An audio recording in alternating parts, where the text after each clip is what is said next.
Stand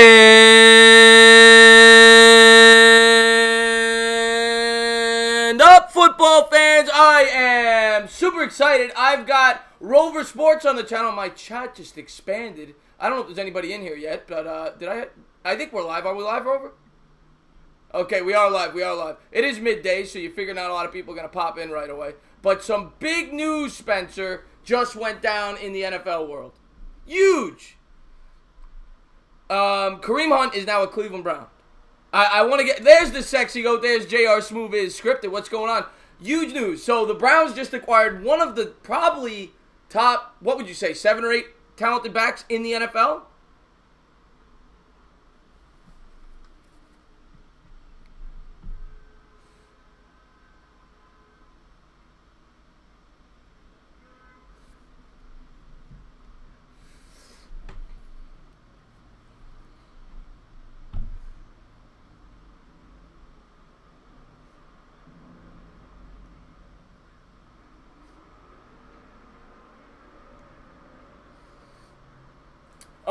Sorry. They can't hear you. I always do this because I always forget to switch the volume settings. 1 second. He will be fixed in a second. I apologize, guys. My God. Rover was muted. I apologize about that, guys. He should be good now. I think you're good now. I just got to pop you in on the screen now. He's Hello. back. He is back. We were talking. Am I in there? He is in there. He's in here. What is that? Hold on 1 second. I just want to say hello to Troy Flett, Michael Capone, everybody else who has tuned into the stream. Rovers, and let me switch my camera, by the way. It always lags. I apologize, guys. This live thing, man. But his link is in the description below. Please go ahead and sub up Rover Sports if you haven't done it. But go ahead, Spencer.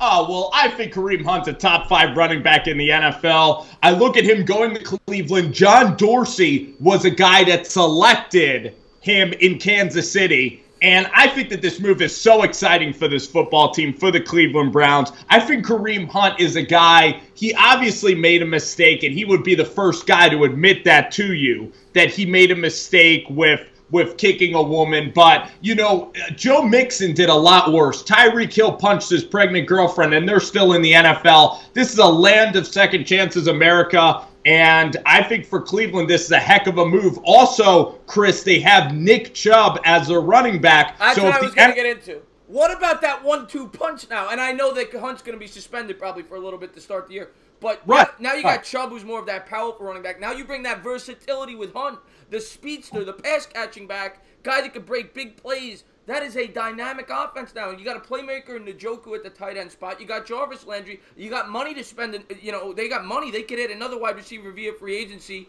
They have a lot of talent on both sides of the ball for that football team.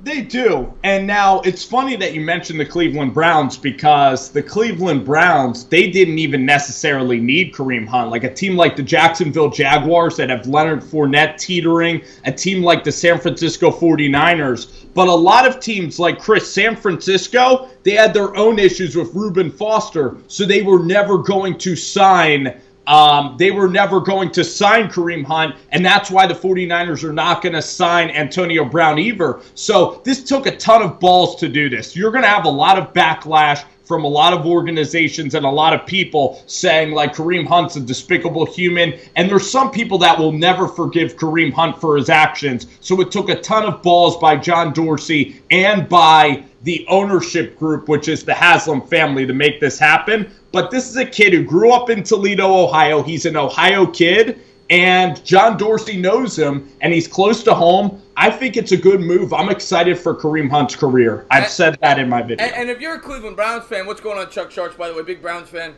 Yes, he is. I know he's excited. If you're a Cleveland Browns fan right now, I mean, there's nothing bad could come from this move. You got him on a $1 million deal.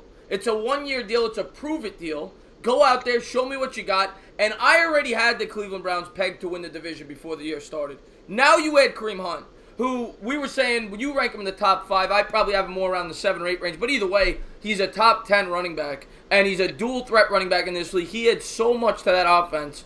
They're a dangerous who you have above him. Well, obviously Barkley. I mean, that goes without saying. Ezekiel Elliott. Le'Veon Bell I'd still have above him. I personally have Kamara, McCaffrey above him.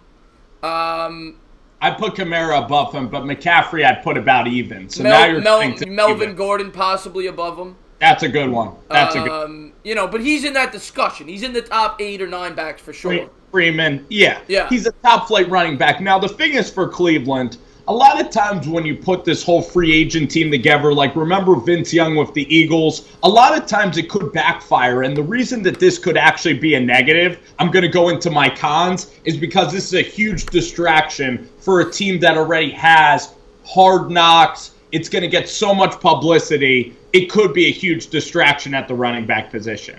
But like you said earlier, because they have Nick Chubb, if it becomes a distraction and you're only paying him $1 million, that's why I don't think there's much negative from this move. I really don't. And it's not. Yeah, what he did was horrible, and we're not going to get into why he did it. But obviously he had a right to be upset. But what he did was bad. And as a celebrity, as an athlete, you got to know not to do those things. You got to surround yourself with people who don't let you get into those situations in public places. And hopefully he's learned from that. But. Right. I do think that everyone's going to forgive him. I mean, it's not like he was out there killing dogs like Michael Vick. It's not like it was the Ray Rice video where he literally looked like he was trying to kill his girlfriend. So yeah, what he did was bad, but I think it's forgivable. Yeah, absolutely. And you talk about there's so many things that are worse violent crimes than what Kareem Hunt ended up doing. And, even guys in college like Joe Mixon had a punch, and it wasn't a punch. But again, when you try to describe the actions, a lot of people will get confused with, you're defending the action, which we aren't doing. No. But the thing is, for Kareem Hunt, I can't believe you just broke the news to me that it's a $1 million deal. The good news about Cleveland is that it's not like they're a franchise that's achieved anything. Like if this were the Patriots, if this were the Chargers, if this were a team that were a playoff football team, it would be a bigger risk to me. Like, why would the Patriots make this decision? Why would the Saints make this decision, or the LA Rams? A team that has already accomplished a lot. The Browns haven't accomplished anything. They've never even made the playoffs. So I still think it's a good move for that team. Yeah, it's a deadly backfield. And, of course, we're going to get into the Kyler Murray news as well. I want to answer anybody in the chat's questions. If you guys have any questions, shout them out. Of course. And, Chris, this is going to be a great test for Freddie Kitchens, the new head coach in Cleveland, to keep Kareem Hunt on a straight and narrow. And a lot of times when someone in life has made a huge mistake like they have, and Kareem Hunt's had about a year to sit back and look at what he's done, a lot of times those are the most predictable players you can add to your locker room because he's known what it's like to hit rock bottom. So yeah, I love the ad. I love the ad. And if I'm a Cleveland Browns fan, I'm ecstatic right now. Chuck Sharts has a question there. He said, "What's going on, Arthur? Thank you for tuning in the stream, buddy." Chuck Short says, "What do you think our record will be next season?" Okay, before this move happened, I had them as a 9 or 10 win team. Now that the move's happened, I'm going to say a firm 10 win team, and with the possibility to win 11. I think Cleveland's a very good team going into next year. Very good team. Guess what? Before this move, I had the Cleveland Browns as the AFC North champions. I had them at about 12-4, and I had them losing in the AFC Championship to Kansas City. 12-4 before the move, you had them? Before the move. Wow, and I'm a huge Baker guy. I'm gonna tell you right now, if you are a Cleveland Browns fan, you're tuning into this. I know Rover's I know Chuck's a big Cleveland Brown fan, as I said. Baker Mayfield's going to win them championships. I have no doubt in my mind. That guy is a leader. Everybody, you saw it in the Jets game. The first game he came in, it wasn't even like it was his play. It's just everybody around him stepped their game up on both sides of the ball. I feel like he inspires his teammates to play better. And now you're adding all these pieces. A second year, everybody knows quarterbacks take a bigger leap from year 1 to 2. That Cleveland Browns team is a sleeper to go to the Super Bowl. They're not going to be my pick, but they are a dangerous football team. Well, you looked at what Mahomes has done, and now you do have talent with Steve Wilkes, with Myles Garrett, Jabril Peppers. Like, there are talented players on that defense. Denzel Ward? Denzel Ward's now going to be healthy. And you look at that division now, Chris, the Bengals, you should be able to beat them twice. Yeah. With their new 33-year-old or whatever, Zach Taylor. The Baltimore Ravens, I've been saying this, I think Lamar Jackson's going to teeter out in this league. I don't think he's a thrower at all. I think you win those 2 games. Pittsburgh, at worst, you're splitting. I agree. I'll say at worst they go 4-2 in division next year. At worst, unless of course they have injuries and we can't predict that. But right, and he's a first-year coach. There is going to be a lot of expectations. You do have Jarvis Landry, and Jarvis Landry can be kind of annoying and almost too outgoing himself. So it's a lot of pieces to put together. It's a lot of expectation and hype for Baker Mayfield, but he elevates everyone's play. And I think Cleveland is going to get a first-round bye, and I think that they're an elite-level football team. I do. I think it's a brilliant time to be a Browns fan. Oh, it is. But to say they're going to get a first-round bye, you're implying that they're going to either beat out the Patriots for a bye slot or they're going to beat out the Chiefs or Chargers for a bye slot, because that's what they would have to do. When you look at, I do think that they have a chance to beat out the What about the Colts, by the way? Let's not sleep on the Colts. When you know how I feel about the Colts, and they have the most cap space in football next year. You couple that with their offensive line, with Andrew Luck, their improved defense. The Colts are going to be in contention for a bye, too. Let's not forget that. Right, but I don't think Le'Veon Bell's going to the Colts. Marlon Mack is there. They're not going to sign that risk. But the Colts you bring up a great point, because the thing is about the AFC South, Bill O'Brien could potentially be fired. That was a disgraceful playoff game for the Texans. The Jaguars are a mess. And Tennessee, I think Tennessee is overrated with Mike Vrabel as their coach. Yeah, I've never. And they lost their coordinator, so the Colts should easily win that division. I look at the Chargers. I'm not a believer in the Chargers like you are. Kansas City is a decent team. The Patriots, of course, Whoa! Kansas City's a decent team. That team lit the league on fire this year, and I know their defense is fugazi, and they're losing D Ford, who's not the big part of that defense. Why are they losing D Ford? No. I shouldn't say they are. He's a free agent. They could be losing D Ford. But right, and Spags has won championships, so we both like Spagnuolo. We love him when he was with the Giants. There's no doubt about it. I mean, not so much the second time around, but and we're gonna get into the Murray in a couple of minutes. You bring up a great point. I forget about these teams in the moment. The Colts definitely seem like a team that can make that leap. But I would still take Baker Mayfield over Andrew Luck. I do like Andrew Luck a lot. But Baker Mayfield. Well, and I love Baker Mayfield. And by the way, QC, what's going on? Love QC. Thank you for tuning in the stream, buddy. Baker Mayfield, to me, and I love him. I think he's going to be a great player, but you cannot put him over Andrew Luck yet. Andrew Luck is, when he's healthy, he's a top 4 or 5 quarterback in this league.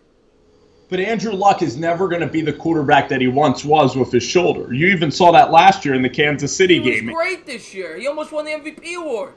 Baker Mayfield is better skilled than Andrew Luck. A lot bigger arm, a lot more pop to his throws. And, Andrew Luck had a great play caller. Baker Mayfield had to go at this thing with Cleveland, and nobody's done this in Cleveland, Ohio.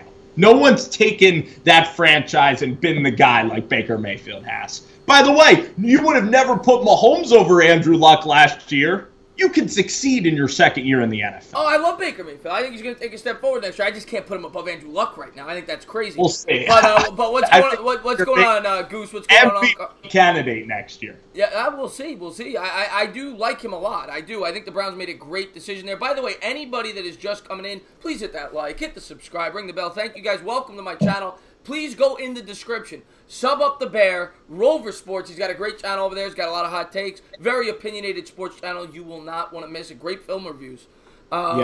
Sophomore slump. We'll see, J.R. Smooth. It's certainly possible. Lucas Milk, what's going on? Sir Cardinal is in the house. I absolutely love Sir Cardinal. Go check his channel. GC is in the house. He says Giants might be left with just one of Murray or Haskins because someone will jump ahead of the Giants. Let's jump in to the Kyler Murray talk. Let's just get right into it. I could talk Cleveland Browns all day, but yeah. No, we'll circle back. We'll be here all day, folks. But we will get into the. You'll be here for 8 hours. We'll get into the Kyler Murray news now. Kyler Murray, of course, said he had declared or whatever it was a couple of weeks ago that he was going to be in the NFL draft. He was going to partake in the combine, but everybody thought baseball was still on the table, especially if he wasn't going to be a top 10 or 15 pick in this year's draft because of the whole money situation, right? Because if he goes second round, you're not guaranteed $5 million, which he is in baseball. He came out today, he said he's playing football no matter what. He is going to be an NFL quarterback no matter what. He can go second round, he's going to be a quarterback. So that's the big news that came out today, and I want to get your take on Kyler Murray. Now you, Rover, we all know you jump around. One week it's Drew Lock, another week it's Dwayne Haskins, another week it's Kyler Murray. Now you're on the linebacker. You're all over the map. And you like Dalton Reisner. I feel like there's 30 players that you've already said you want the Giants to take with the 6th overall selection. But Yes. What's your thoughts on Kyler Murray? Do you think he fits with what the Giants are trying to do? And would you take him with the number 6 overall selection? It's a great question. In a vacuum, I would need to interview Kyler Murray. I need to see him at the combine. I need to see him throw the ball. If he can throw it about 60, 70 yards, it's very important to see how far the guy can throw the football. Because, at Oklahoma, he had all his plays set up for him on a silver platter. In the Big 12, it's very easy to look pretty good. Even Mason Rudolph, Brandon Weeden, a lot of quarterbacks look good in the Big 12. But I look at Kyler Murray, and I'm definitely considering it for the New York Giants because I think the guy's a winner, and he succeeded at every level. He went undefeated in high school football. This is a guy that I think can be a pocket passer in the NFL. Now, I know you disagree with me, but I think his arm strength is his best attribute. I don't want a gimmicky Lamar Jackson quarterback. If the Giants are going to make him a Tim Tebow or a Robert Griffin III, if you don't believe he can win from the pocket, there is no chance he will be an NFL quarterback. But this guy knows how to throw it in the windows. He has a lot of pop on his arm, Chris. He's very accurate in the middle of the field. I don't doubt his arm strength. But yes. And that's where he's different than Lamar Jackson and Johnny Manziel, because those guys did not have the arm strength. You gotta be a good thrower of the ball if you want to go to the NFL, and this guy has that in him. Where I will disagree with you is I don't think he will be. I'm not saying he can't make some throws from the pocket. I don't think he's going to be able to live in the pocket like an Eli Manning does, like a traditional quarterback does. I do not think he will be able to make the majority of his throws from the pocket. I think he's going to have to make a lot of his throws from outside the pocket, similar to an RG3. And that is where I think short term it could be great, similar to how RG3 was. And maybe he stays healthy for 3 or 4 years. I don't see it as a long term. I don't think he can make it for 15 years in the NFL. Well, we're only talking, how about 10 or 8 to 10 years? Maybe 8. Maybe. But that's still valuable. That still gets you to your second contract. Yeah, it's valuable. It's valuable. But I personally would not take him with the 6. But I don't knock anybody who thinks that they should. I see what people see in him. They see he's electric, and they see that he's going to bring a dynamic element to this offense. Between him and Barkley with the RPOs, defenses wouldn't know what to do. So I understand. Well, no, I don't want the RPO. Now, I don't. Well, that's a part of his game, Spencer. No matter what you want to say, that is a big part of his game.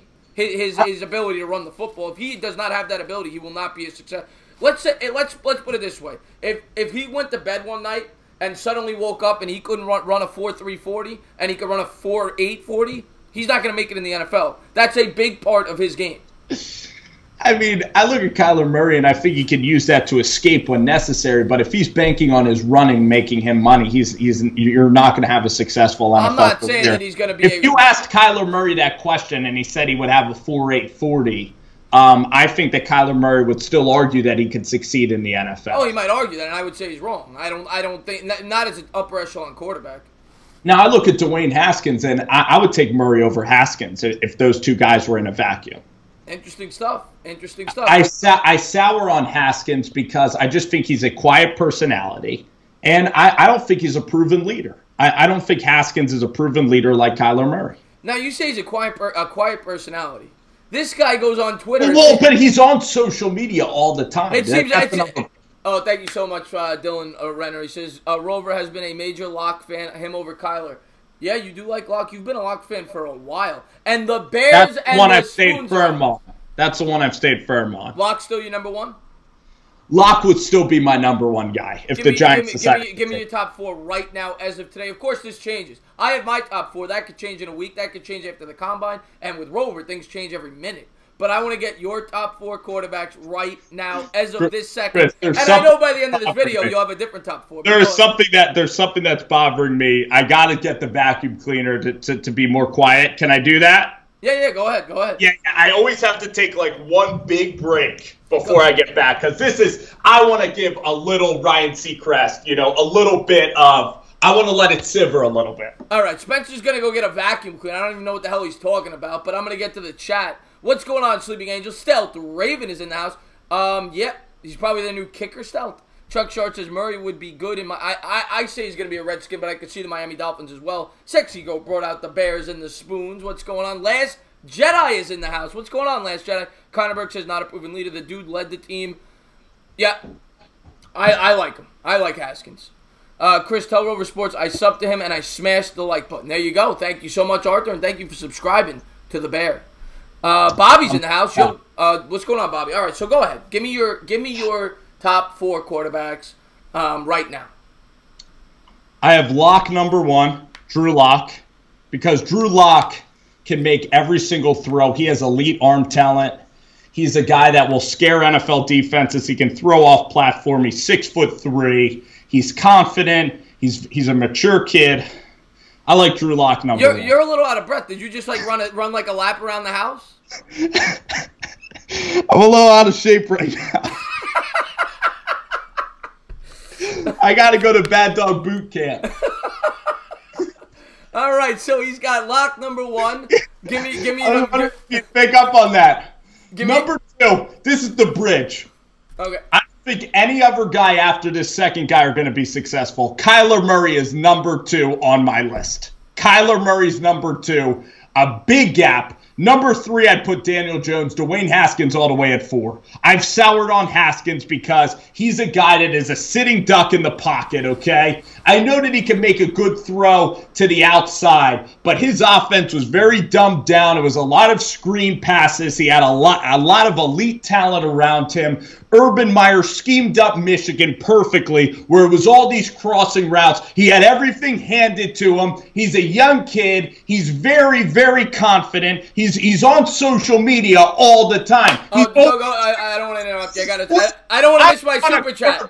That is always tweeting, and that's what Dwayne Haskins is. He's distracted, he's cocky, and I'm just out on Dwayne Haskins. And everybody loves Haskins, and I'm getting a little sick of it. All right, I didn't want to interrupt you. I'm going to give you my top 4, but Taylor just gave me a super chat. I want to say thank you so much for that. She says, if Murray becomes a Giant, I'll become a Giant fan because of you and Bad Dog. Well, that, coming from a Cowboy fan, that would be unbelievable if you ever did that. We would welcome you with open arms, and everybody knows I like the ladies on my channel. But anyway, my top 4 quarterbacks, after you just absolutely bashed Haskins up and down, Dwayne Haskins is number 1 unequivocally for me. As of now, that could change during the combine. I like what I see in the kid. I like his escapability. I think he's accurate. The only thing that I question is how he throws under pressure. The numbers have backed it up. He is not... To date, he has not been a good quarterback under pressure. I think he has the mobility that you need to succeed in today's NFL. He's not a run-first quarterback, which I like. He's got the height. He's got the weight. He's got the arm strength. He had a 70% completion percentage on balls thrown 20 yards or deeper in the air. I like Dwayne Haskins a lot. Now, I'm not saying that the Giants should trade up for him. I'm not even saying that the Giants should definitely take him with the 6th pick, but I'm going to be smiles if they do take him with the 6th pick. My second quarterback is Daniel Jones. As of today, I like Daniel Jones. I think he's the most pro-ready quarterback because of the system he played in. I like his mobility. He's much more athletic than people give him credit for. He has a pretty good arm, and he learned under the same guy who taught Peyton and Eli Manning. Got a great mind that he learned under. I like Daniel Jones. Right now, he is my second quarterback. My third quarterback is Drew Lock. I like Drew Lock's arm. I think he's a bit of a project, but I think he may have the highest upside of any quarterback in this draft, but I think he's too much of a gamble with the 6th overall selection. I also question how he would perform in New York. I don't know if he has the personality for New York. That's just my opinion, and, that's a small factor. And number 4, I have Kyler Murray. And as I have said before, I'm not going to say I'm going to be upset if they take Murray. I recognize the explosiveness, the excitement he would bring to the team. He's just not my type of quarterback. I don't like undersized quarterbacks, and I don't like quarterbacks who have to rely on their legs to succeed at the pro level. Right. Now the reason you talked about Drew Lock and the personality for New York, that's why I'm worried about Dwayne Haskins, because Dwayne Haskins is constantly on social media, and I'm worried if he's going to be serious enough to take the NFL into account. So I'm a little worried about Haskins in that regard. I am. That's fair. And guess what? I think that the NFL executives, when they sit in front of these quarterbacks, they're going to take Murray and Lock over Haskins. That's my big, bold prediction. Troy Flett says, I like Mayfield, though. I don't know if he's implying the height thing and the running thing. Baker Mayfield doesn't rely on his legs to succeed. He has some mobility, and he's 6'1". Kyler Murray's 5'9". If Kyler Murray was 6'1", I'd say take him with the number 1 overall pick. No quarterback's ever succeeded at 5'9". That's basically asking like Muggsy Bogues to be a starting point guard in the NBA. It's never happened. He's very undersized for the position, and nobody could deny that. Some people may say he will succeed, and I won't say he can't succeed. He's just not my cup of tea. Yeah, I mean, but he's been succeeding at just about every level, and he's not like a Manziel. He's not a partier. Now the thing is about like Kyler Murray, I still think he might have decent hand size. Like you don't know. Russell Wilson has the biggest hands in the NFL, and he's only like 6 feet tall. So, and he's a good thrower of the football, man. And the thing is about Haskins is, I guess you compare Haskins to a Ben Roethlisberger, and people are just automatically assuming that Haskins is the guy. And I know that he makes some good throws to the outside here and there. So I'm just not sure on him. I would not do it if I were a GM. I'm worried about the social media and about everything, okay? I don't want another Geno Smith, I just worry about the leadership. I worry about the mobility too much. I'm not going to buy into the Haskins love. We're going to find out very soon. I want to get to the chat, see if we got some questions. I agree with like I said, if the Giants were picking where the Redskins were, I might want Kyler Murray. I'd say take a shot. At 6, that's a big risk to take, a lot of ifs to his game. So if the Giants, in the hypothetical situation where, like, if they ever traded down, say they traded down with, I don't know, just off the top of my head, the Dolphins, who pick at 13, right? If they ever traded down to that spot and Kyler Murray became available, I might say, you know what? You got a first-round pick out of it. You're not going to have to pay Kyler Murray as much as you would have had you taken him at the 6th spot, even though I think there's a lot of questions to his game. I recognize he's got a high ceiling. Maybe I take a shot there, but I'm not taking that shot at 6. And I don't think the Giants are either. And I'll say this. No matter where you have him ranked, I think in your heart, you'd be shocked if the Giants take Kyler Murray. I don't think the Giants are taking Kyler Murray. Yeah. Because Dave Gettleman and Pat Shurmur, they're very old school in their selections, and they're not going to be the guy they're not going to be the team that takes a 5'9" project quarterback. Gettleman has been watching football. He's like 75 years old. He's a bit stubborn. The Giants are not taking Kyler Murray. Drew Lock, I think, has a lot more of a possibility. And the good news for the New York Giants and Drew Lock is that Denver, you've read reports that Denver's in love with Drew Lock, haven't you? Yes. Denver, I've read many. There's a lot of mocks out there that have Denver trading up into the first 5 picks to acquire Drew Lock. Now, the good news is for the Giants and Drew Lock is that why would Denver ever be leaking that they love Drew Lock? Why would they be doing that? That's such a dumb strategy, because then teams know how transparent they are. So the fact is, it could be a huge smokescreen, and they could love the Ohio State kid, Dwayne Haskins. It could be a huge smokescreen. And the New York Giants loving Dwayne Haskins can also be a smokescreen. Who do you want right now, though, with the 6th pick? If I could, obviously, we're taking away the top 3 guys. Who do you want? Don't tell me Kyler Murray. No, I want Drew Lock. You want Drew Lock with the 6th pick? Drew Lock or Devin White. I love Devin White. I absolutely love Devin White, and I would get excited if the Giants got that guy. I think he would completely change that defense. I would be smiling here if we got Devin White. We have not had a good middle linebacker in his prime, really, since the 80s. Obviously we had Pierce, but he wasn't really in his prime. He was acquired via free agency.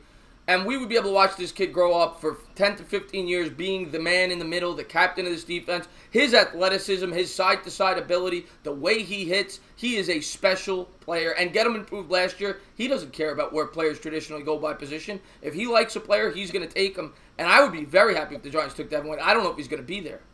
Guess what? If you're a general manager, and think if you're Dave Gettleman right now. Dave Gettleman, I pray for Dave Gettleman. I know that he had cancer last year. I know that you know that too. And luckily, he is feeling better. But if you're Dave Gettleman, you need to set up the New York Giants for long-term success. And Devin White, I think, is the safest pick at number 6 for long-term success, because this guy's been a leader. He's been a staple of that LSU defense. And he's a guy that in the locker room, he's going to be a Giant, I think, for life. And if you take a quarterback and you miss on a quarterback, the quarterback has to stay around for 4 or 5 years. And that's a huge risk as a general manager. So that's why I would probably even lean Devin White if you don't like any of the quarterbacks. And then the good news for us, Chris, is that Dalton Reisner is right now being pegged as a second-round prospect. No, not anymore. Not anymore. You look at the mocks, he's going mid-first round.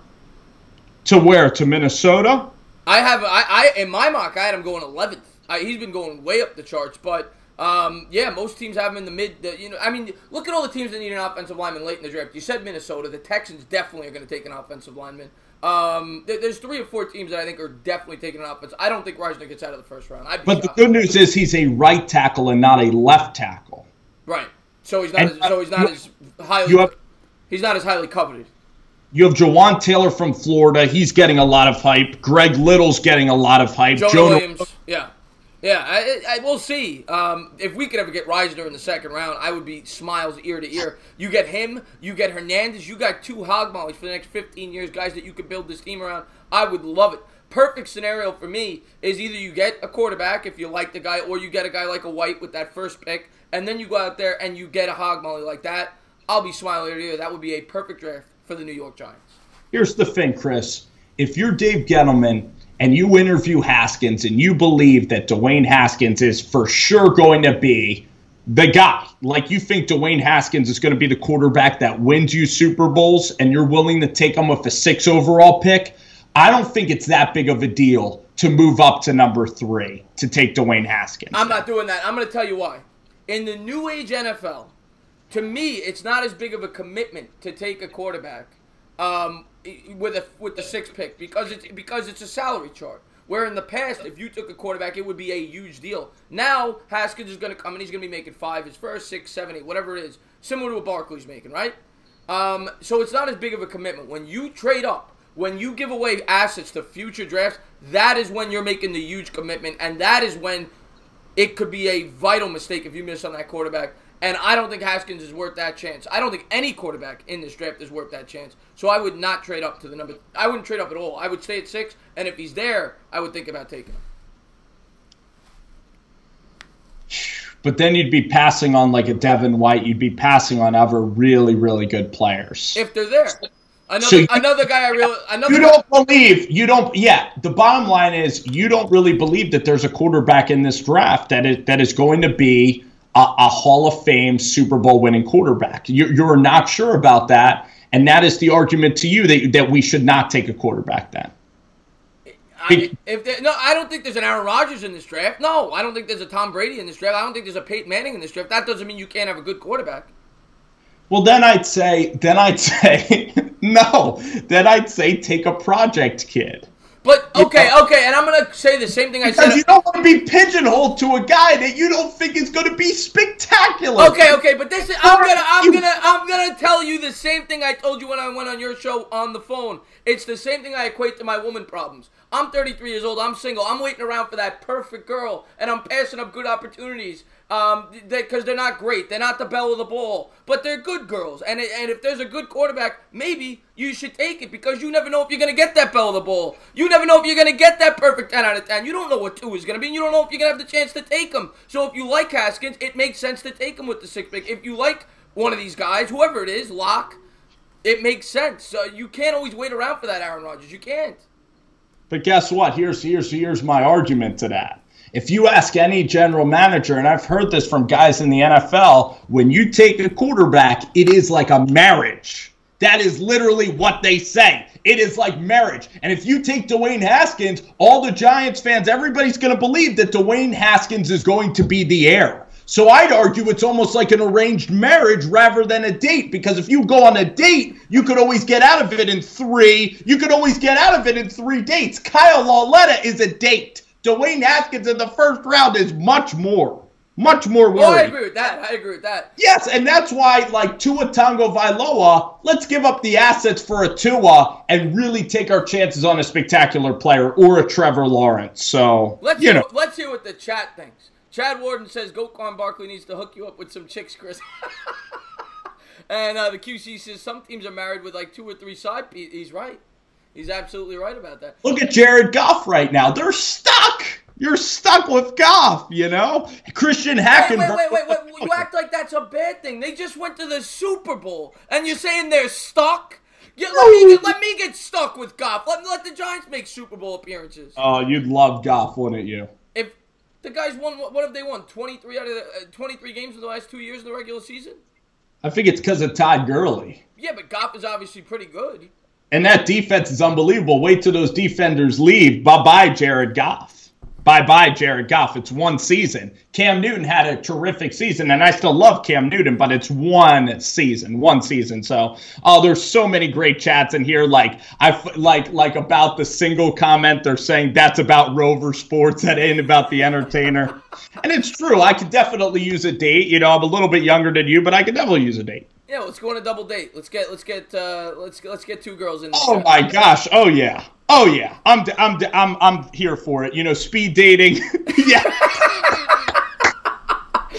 Speed dating. By the way, anybody who is not subscribed to Rover Sports, I'm going to say it again. If you just came in, go into the link and sub him up. Really hard worker, really good guy. And if you're new to my channel, thank you for coming by. Hit that thumbs up, hit the subscribe, ring the bell. Rams roster is stacked, but they won't be forever. You're right. They acquired a lot of people via free agency. We always talk about that, Spencer.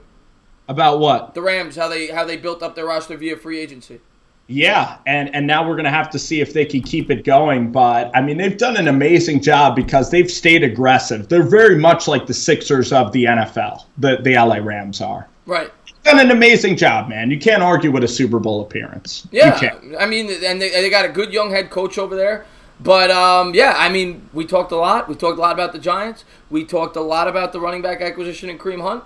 We could circle back to that if you'd like. Whatever you want to talk about, whatever anybody in the chat wants us to talk about, we will talk about. But yeah, we talked a lot about the quarterback situation. I just think that where your head's at, where our heads are at, I think it might be better for us not to get married to a quarterback. And if you take Dwayne Haskins, you're saying that then it would be okay after 5 years if we don't love him to not resign him? Yeah, well, wait, I was trying to read the chat. You said if we take Dwayne Haskins and we don't like him, we wouldn't resign him. Is that what you're saying? Yes, in 5 years. And you'd be okay? Yeah, well, yeah. I mean, because you're not in the new age NFL with the salary charts, you don't even need to wait. In my opinion, you don't need to wait the 4 years. If you don't like the guy, you cut him. It's not like it's a huge contract. You're right. And if he's as good as Trubisky, I'll take him. That's a guy that can win if you get the right pieces around him. You know what I'm saying? You don't need to bell the ball, Spence. We both need to learn this. It's just tough because we love Eli Manning. A lot of our identity is built on Eli Manning. And I'm going to express like kind of why I love Eli Manning. It's because Eli Manning has always been doubted, and we've always been fighting an uphill battle together with Eli. If Eli was like his brother and he was just, you know, Peyton Manning was a no. Every time the horn honks outside, I got a subscriber, so somebody must have just subscribed to my channel. Thank you for that. And please ring the bell. Don't forget that. I see a lot of turtles in the chat because, of course, yesterday I talked about turtle sex. That was a fun conversation. So you went from dolphins to turtles? Yeah, well, turtle sex is actually hilarious. You should check it out on YouTube. It's quite funny.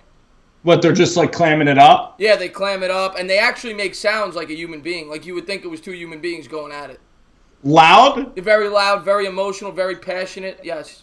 So you've had to do this research for your show? No, I remember in high school somebody showed it to me as like a prank. It was funny, so I just remembered about it when we were talking yesterday. That's unbelievable. It's so funny how that conversation, you thought you would never have to reference it, and now it's a vital part of your life and a vital part of you. Yes, very important to my channel, yes. When you're looking at Hackenberg, you got to resort to something. Yes, exactly. Oh, God, Hackenberg, I know he started 2 for 7 for 22 yards. If you're a Jet fan, good riddance. I mean, that guy was awful. Chris Sonora's in the chat. What's going on, buddy? Thank you for tuning in. How do you feel? What did you think? This is a good conversation topic. I'll finish up. Let me finish off my piece on Eli, and then I have another topic to get to you about. But I think Eli Manning as a quarterback, the fact that he wasn't Peyton Manning, the fact that he wasn't a shoe-in lock as a great player, that's what made him more likable because we always had to fight for Eli's respect. Yeah, I don't care about likable, though. I just want them to take the best player. Right. All right, now let's get into yesterday. So you thought the game was horrible yesterday between Birmingham and Memphis. Yeah, I will say it's nice to watch football, and I had a fun time calling the game because I do love doing that. It's one of my favorite things to do on YouTube, and I thought I did a good job. Everybody seemed to have fun, but the game itself, I mean, the quality of play, the quarterbacks are horrible. The receivers dropped a ton of balls right in their mitts. I will say the defense, there was a lot of hard hits. They don't blow the whistles as frequently as they do. I like some of the new rules. The 35-second play clock is a little more interesting to me. They have the no kickoffs. You start at the 25. There's no onside kicks. I don't know if you knew about that.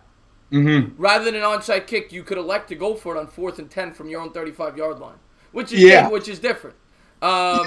So there's a couple of things. I love the best rules, 35 seconds, the fact that these guys are mic'd up, and the fact that you are calling a game a football. And the fact that it's still football. And there's no commercials. There's no very little commercials, minimal commercials. They split screening, and I love how even the guy up in the booth is mic'd up, and he made a horrible call. But I love that it's transparency. Oh, the camera angles in this game are atrocious. They are atrocious.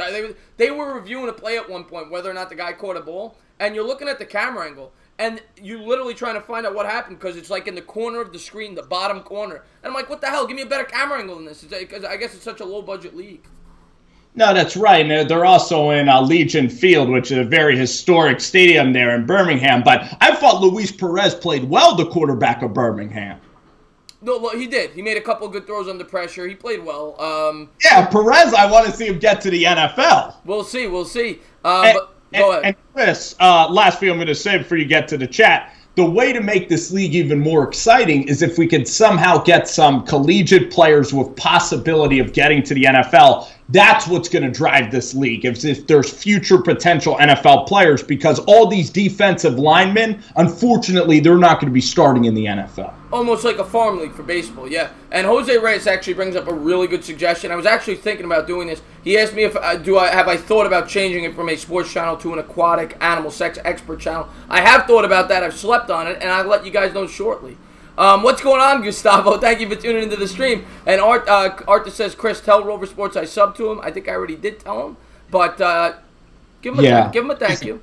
Give him a thank you. No, he's a good guy, Arthur, and Arthur's been in this chat, and he's been saying that, and I really appreciate you coming on board. Thank you. Yeah. We'll chat a lot. You'll have a good time over at my channel. Oh, we always have fun. Let's go, Birmingham. Birmingham played great yesterday, Sexy Goat. They got a good team over there. We'll be on for, what we got, Texas Liberties in here. Texas and Florida high schools are the minor league. You're right about that. The Texas high schools, the pros that they produce for football is just out of this world. I mean, it's like a religion down there, Texas football. Yeah, and that's why I wish I almost grew up in Texas and played football because, high school football wasn't a big deal where I was from, and I wish that my parents were in the football too.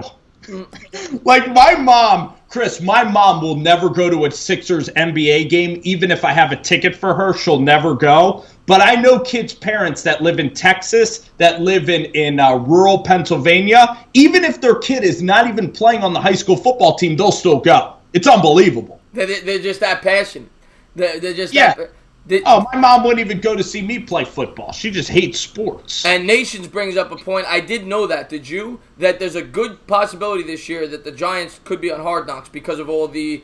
I forgot what the requirements are, but there's only a handful of teams that could be on it, and the Giants are one of them.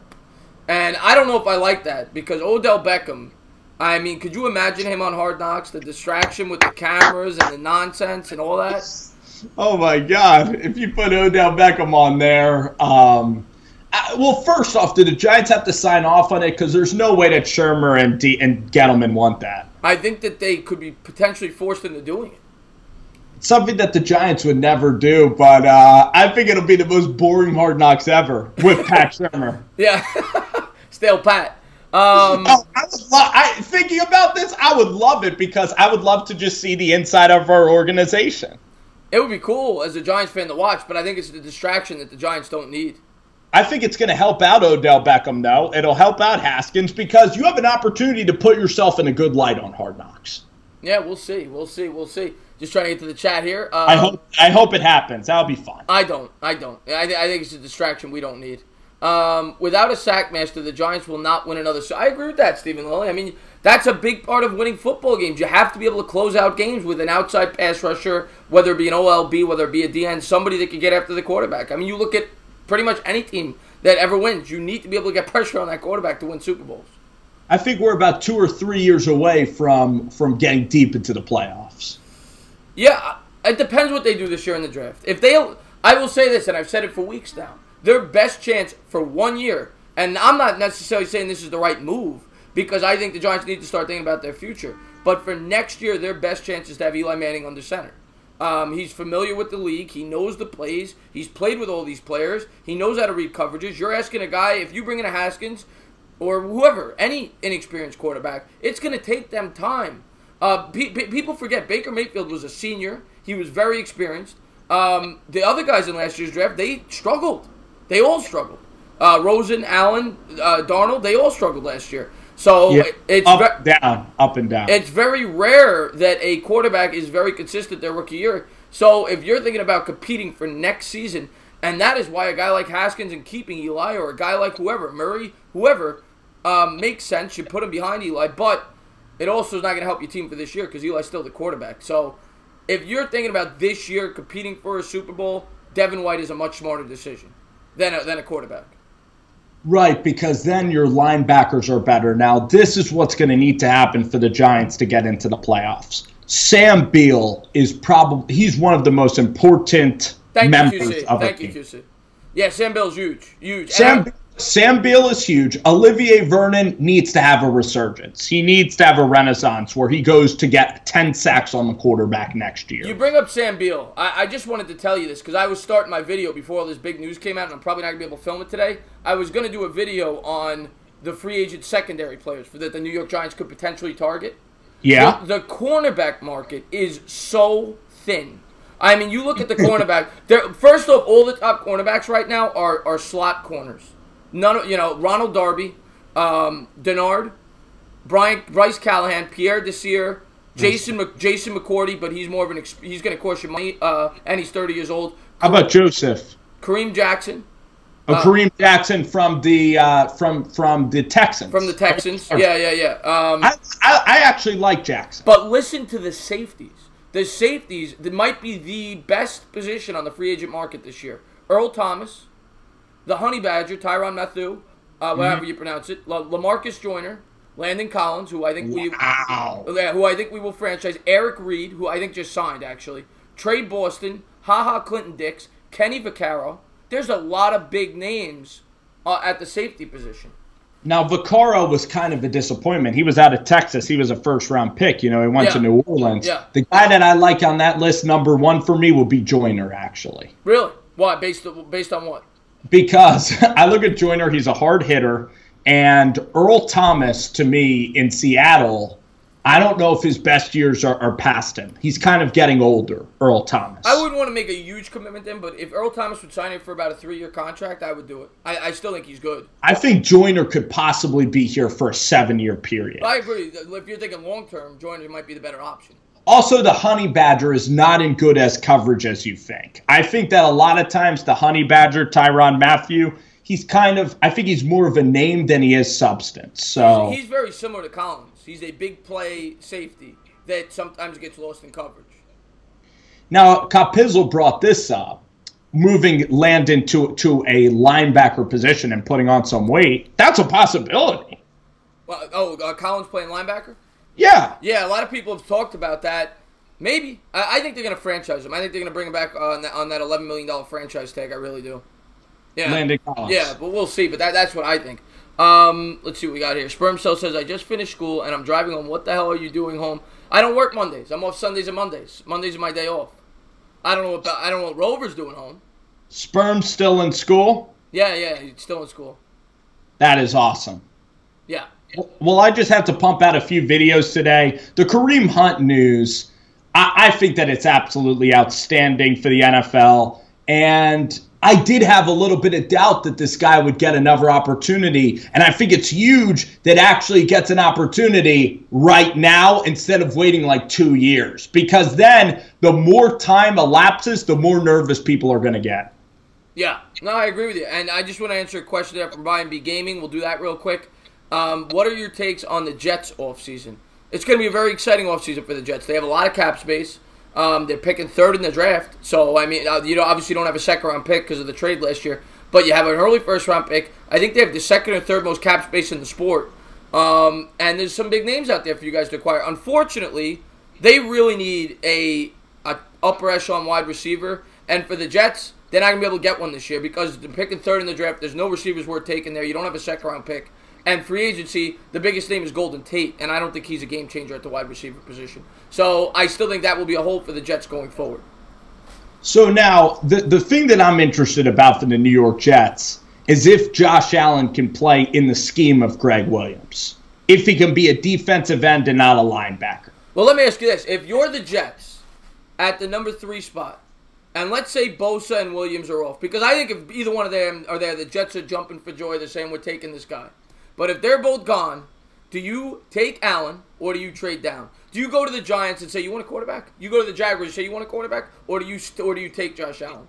Guess what? You go to Denver, you get back that second-round pick, you go all the way to 10, and if you don't like Josh Allen, if he doesn't fit your scheme and he's not a perfect fit, you absolutely must trade down because this roster needs running backs, wide receivers. You need talent on this roster. So I love the idea of trading down. Now, Quinnen Williams and Joey Bosa, that's exactly, you took the words right out of my mouth on what I would do. So you would trade down if it's Allen at the 3. But it is funny, Jets fans are not getting Von Miller. You're just going to be getting back picks from the Denver Broncos. And I could very well see it happening. I would 1,000,000% trade down. I think that there's a huge drop-off. Now let me ask you this. Devin White at number 3 being. Let me ask you this. Given that situation, because you know how much I love Josh Allen, given that situation, say those first 2 go. Say the Jets trade down to the Jaguars. We'll just say they get a quarterback. They take Dwayne Haskins. At 4, could the Raiders not take Allen? Could Allen fall to the Giants at 6? Could he fall 2 more spots? Is it possible? Because I think Allen fits perfectly with the Giants. I'd be jumping out. Let's think right now what deal we would propose to the Oakland Raiders. I wouldn't trade up. I wouldn't. It's a swap. It's a swap. And then maybe, how about a swap in next year's second-round pick? No, it's going to cost more than that. Last year, the Jets gave up 3 second-round picks to go from 6 to 3. You're only going to give up 1 to go from 6 to 4? But that was a big jump, and that was also in the offseason. You're going to have to give up at least 2 seconds to do that. It depends how much we want Josh Allen. I think he's a perfect fit. I'd be jumping for joy. I think you could possibly get away with a second and a third. Because if you're the Raiders, though, who do you desperately want as the 3rd pick? You mean the 4th pick? Yes. Who do you desperately want? Well, it could be Josh Allen. Yeah, it could be. But that's a problem. Yeah, but we're hoping. That's a big problem. Yeah, we're hoping. Would you? Oh no, we might have to trade up with the Jets, but oh my goodness. And somebody asked a question there. Rover, would you trade back for Lock? Well, Rover loves Lock, so that's an easy. I love Lock. Yeah, he loves Lock. So I think it'll be great if we take Dwayne Haskins. Like, we'll just have to see what happens. But I want to be completely ecstatic, and I really want to go to this NFL draft. It's going to be unbelievable. Yeah, I like these midday shows. By the way, obviously I'm doing my call-in show tonight. I said to Rover, let's go. Big news drop today. Kareem Hunt to the Browns. Obviously, Murray declaring, saying he's not playing baseball. So I said, let's go live. And I don't know what your schedule's like, but I'd like to do this more often on Mondays. Just do a quick. Yeah. I should be good on Mondays. I mean, Kyler Murray. You should go back and watch Dan Patrick with Kyler Murray at the Super Bowl. It was cringeworthy, hilarious because Dan Patrick, he kept on asking Kyler, "Are you choosing baseball or football?" And Kyler Murray wouldn't say a word. And he came across horribly because he couldn't commit, and he had to commit. So he was coming across so wishy-washy. And thank goodness he's decided to cut baseball out. Yeah, we'll see. I think we all knew that his passion was football, and that's what it seems like is going to happen going forward. And we'll see. I hope the kid succeeds. I think he's going to be a lot of fun for the NFL. We are going to sign off we'll sign off in 5 minutes. So if I were the Redskins, you'd take Kyler Murray. That franchise is boring as shit. Well, it's stale, it's boring, and you need an excitement. If I was the GM of Washington, I'm taking Kyler Murray. Well, I think that's what's going to happen. I think he's either going to be a Redskin or a Dolphin. I think those are the perfect fits, but we'll see. We are going to give the last 5 minutes to the chat. So if you have any questions, shout them out, and then we're going to call it a stream. And of course, I'll be back live at 7 o'clock because I'm an animal. I'm going to be 7 to 10. I'll be doing a call-in show. But, you're crazy, man. You have a gift. You have a God-given gift. I want Mike Nixon says he wants the Giants to take Kyler Murray. The Giants' offense would, they would. They would be very dangerous. Tua or Lawrence to the Giants. Well, if you're giving me the choice, and we're probably not going to have that choice, being that both of them are going to be the number 1 overall pick in the next 2 drafts. But Lawrence for me, and it's not even close. I like Tagovailoa better. Tua is clutcher than Trevor Lawrence. Tua will win. How could you say that? They played each other in the national championship. One of them played unbelievable. The other one played horrible. I think Clemson had a better team, better defensive line, better football team. Alabama was getting away. It was getting after Lawrence. He was making throws. Yeah, what was harder, Trevor Lawrence beating Alabama or Tua coming off the bench and beating Georgia? I got to. Guess what? It's one game. You're going off of one game. I'm going off of a complete year where Tua Tagovailoa was the best player in the sport in college football. I'm going Lawrence. I like Lawrence. I like both of them. But if you're telling me I have to pick one, I'm taking Lawrence. No, Tua's the chosen one. I love him. I think Lawrence is going to be great too. So you can't go wrong. I definitely like Tua the best. Tua's my guy. So. Yeah. We'll see. Detonator, what's going on, my man? Thank you for tuning in the stream. Squirt all day. That's right. I don't know near as much about modern issues in sports, but I'll call in anyway. All right, awesome, Texas Liberty. Good stuff, man. Good stuff. This is going to be a hell of a show. Preview the show for us. Well, obviously, the big. I'm going to start the show off with my introduction with the big topics in the sports world, and the big topics in the sports world are what we just talked about today. It's going to be a lot of Kyler Murray talk. It's going to be a lot of, obviously the Browns acquiring Kareem Hunt. And then we'll always mix in other stuff. We'll mix in basketball, football, whatever you want to talk about, draft talk, whatever. Baseball, and how about, you know what, Chris, how about those Sixers? I think the Sixers, what a great time to be a Sixer fan right now. Sixers got a very talented roster right now. You just have to worry, are they all going to come together? Because are they going to fit together? That's what you got to worry about. But they probably have the most talented starting lineup in the Eastern Conference. The Toronto Raptors have the best bench. The Raptors have the best all-around roster, but the Sixers have the best starting lineup. Yeah, we'll have to see if the Celtics can get it together. I'm sure you heard Marcus Morris saying it's not fun anymore. And Kyrie Irving, that's been one of the biggest failures of the sports season is the Celtics, because you thought the Celtics would only be an upgrade with Kyrie Irving. And Kyrie Irving, he's been a problem for Boston, and he's going to be gone. Yeah. And yes, Jose Reyes. And he says the Tank Bowl, Knicks versus Cavs. Yes. What a horrible game. Yeah, what a horrible game that is. And Real New York Giants Mafia says, just watching interviews from Kyler, he's got no personality, wouldn't cut it with the New York media. That's an interesting comment. I think that Kyler Murray was quiet. He was definitely a little bit rattled by Dan Patrick, but he didn't want to offend the Oakland Athletics. That's why. We'll see. MH says favorite food. Well, we know Rover's favorite food. It's miso soup. And my favorite food is probably a steak. I'll go steak. Steak? Like what kind of steak? Like a skirt steak? I like the skirt steaks. I like the filet mignon. I like the sirloin. I like a lot of steaks. It's just got to be cooked medium rare. New York strip. New York strip's good too. Yeah. With some A1. And then for sides, you got to go cream spinach or mashed potatoes. Mashed potatoes, mac and cheese. No, cream spinach, my friend. I'm not a cream spinach guy. I'm not into the cream spinach. Oh, you're killing me. Have you ever been to Luger's before? Yes, once. Oh, man. Yeah, great steakhouse there. Oh, man. Sexy Goat says his favorite food is dolphin. Well, that's good to know. Hey, listen, Chris, what I was going to say. Who said, I'm sorry, I don't mean to interrupt you. Jose Reyes, who said that Eli was better than Breeze? I would never say that. Breeze is, right now, Breeze ranked 5th best quarterback of all time. Oh, boy. That might be cutting it with a Marino. I got to go Breeze. He holds all the records, and he's got a Super Bowl ring. Yeah, he played in the Dome. But Marino played in Miami. Sunny, beautiful Miami. It's humid in Miami. Yeah. Hey, what do you think of Kevin Durant's comments in the media? I don't think he's going to like the New York media at all. He's going to hate the New York media. Yeah, I don't know if he's a good match for New York, but you know what? If he wants to come here, you got to get him. That's the end of that. He's a player. Someone in the chat was saying that. Okay. Yeah, I love Eli, but I can't say he's better than Drew Brees. I love Eli. I think he gets hated on more than any other quarterback in the history of the sport, but I can't say he's better than Drew Brees. Brees does struggle to get it done, though. Yeah. He choked this year. He had everything you could possibly want. And, let's be fair. The referees blew a big call, but but he had everything you could possibly want. He was at home, in the Dome. He had a big lead early. They were up 13 points early in that game, and he shouldn't have let it even get to that point where the referees could have blown the game. He should have put that team away. I think he's a top 7 quarterback, maybe, of all time. Yeah, he's definitely top 10.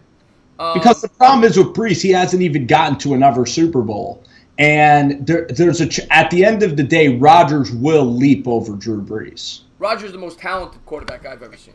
I didn't get to see Marino in his prime, but the most talented, not saying he's the best, is Aaron Rodgers, and I don't even think it's close. What do you think about Jim Kelly being better than Drew Brees? No. Jim Kelly? Yeah. No, Jim Kelly's not even in my. He might be in my top 20. Might be. Well, I'm going Elway, Peyton Manning, Tom Brady, Joe Montana as the top 4. Elway's fair. You could definitely have Elway above But then I will give the edge to Brett Favre over Brees. I wouldn't. But it's fair. It's definitely fair. He won 3 MVPs. Because Brett Favre he played in 2 Super Bowls. He's won MVP awards. And from a talent standpoint, unbelievable. Incredible leadership. Played late into his career for different teams, different coaches. So it's fair. I'm not gonna say that. Brees with the Chargers was okay. But he's a very good quarterback. Oh, he's a great quarterback. He was okay with the Chargers. And Stan says, what if Eli has a monster season? If Eli ever won a 3rd ring, I think you have to put him in the conversation for top 10 ever. If he won a 3rd ring. I think if he won a 3rd ring, he would pass Aikman. Because Aikman, I think right now he's right there with Aikman. Aikman, to me, is one of the most overrated quarterbacks ever to play the sport. He only threw over 20 touchdowns once in his entire career. He had the best supporting cast ever, in my opinion. That offensive line, that running game, that defense was all world, all class. Aikman was carried by that team. So he would definitely pass guys like that. He possibly could pass a guy like a Bradshaw, even though he has 4 rings, because, you look at Bradshaw's stats. He wasn't the most statistically gifted quarterback. He would be in that conversation for top 10 if he ever won a 3rd ring.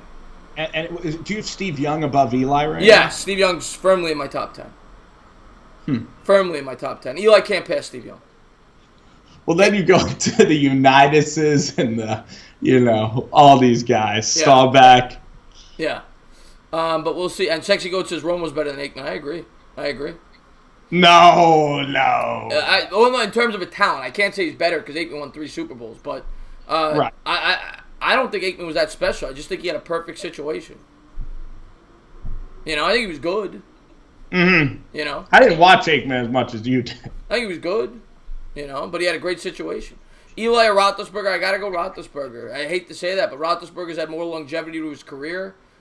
He's gone to the playoffs much more often than Eli did. And being completely unbiased, I got to go Roethlisberger. The one thing I'll say, there's 2 things that you could argue in Eli's favor with Roethlisberger. Eli was very durable. Roethlisberger was the opposite of that. Roethlisberger had a lot of seasons where he missed 2 or 3 games. And then, of course, off the football field, Eli's a saint, and Ben isn't. He's a lot of headaches for an organization. So those would be the 2 arguments you could make for Eli Manning over Ben. But in the end, I got to go Ben. And Antonio Brown? What about him? Oh, he's a headache. Is that like Ben doesn't lead his offense. And here's my other point if you want to ever argue Eli versus Ben. I'm giving the edge to Ben because the last 4 years, Ben has been terrific. Well, that's what I'm saying. The longevity. Yeah. No, Ben has been terrific with and his stats are unbelievable. He throws a better deep ball. He definitely has more pop than Eli does right now. And he does durability, I'd actually argue, is a strength for Big Ben because he's always getting banged up, but he's always playing. He's always toughing it out. He's a very tough football player. No, I'll give him the toughness, but the guy, you can't say durability is a strength. He misses games every year. But that's still a strength because he's never been out a year though. He's still an Iron Man in the sport. I guess. But here's here is the big kicker to Big Ben. When that team beat the Seattle Seahawks in the Super Bowl, he barely factored in. It was a Jerome Bettis football team. It was the worst performance ever in Super Bowl history by a quarterback to win. And Seattle was terrible. Seattle in that game, the refs were awful. Hines Ward probably threw for more yards than Big Ben did. So Eli beating Tom Brady twice, what an accomplishment that is in itself. At the end of the day, they're both going to be Hall of Famers. So At the end of the day, they're both Hall of Famers. And anybody who says Eli's not a Hall of Famer is just a hater, in my opinion. You're just being a hater. I think Phillip Rivers needs a Super Bowl appearance to be a Hall of Famer. This is what I don't get when people, and I saw somebody in the chat say he's not a Hall of Famer. Where do you say he's not a Hall of Famer? The numbers back it up. He's like 6th all-time in passing yards or something. Yeah. He's like 6th to 7th all-time in touchdowns. He's got the Super Bowl rings. He played the 2nd most consecutive games in the history of the sport at the quarterback position. He's as clutch as nails. He has the 2 greatest drives in the history of football, arguably. Like, yes. How is he not a Hall of Famer? It's ridiculous that people say that. Yeah, and they think Kurt Warner is like a second ballot Hall of Famer, and Kurt Warner was terrible in the middle of his career. Yeah, it's ridiculous. Oh, and also Eli Manning dealt with the worst general manager in the sport in Jerry Reese. Bottom line is this. If Eli Manning didn't have Peyton for a brother and his last name wasn't Manning and he didn't play in New York, there wouldn't be a soul that said he's not a Hall of Famer. It's because of all those factors that people hate on him and he has a goofy face. That's the end of the story. I think the goofy face makes him love. End of the story. But anyway, oh man, we are gonna wrap this up. I just want to say thank you to everybody who tuned in. We had a blast doing this. Thank you to everybody. Thank you to Rover Sports for coming on the channel. The link, once again, is in the description below. He's a great guy. He's a great YouTuber. We're going to be working a lot together. Love working with this guy. Go in there. Sub this man up. As I always say, he's adorable. So, Spencer, I'm going to let you close it out with some closing words. Thank you for coming on. Yeah. No, what I wanted to say is I would do this on Mondays midday, like 3 o'clock, because I know that you're free on Mondays. I would love it. I would love our hour.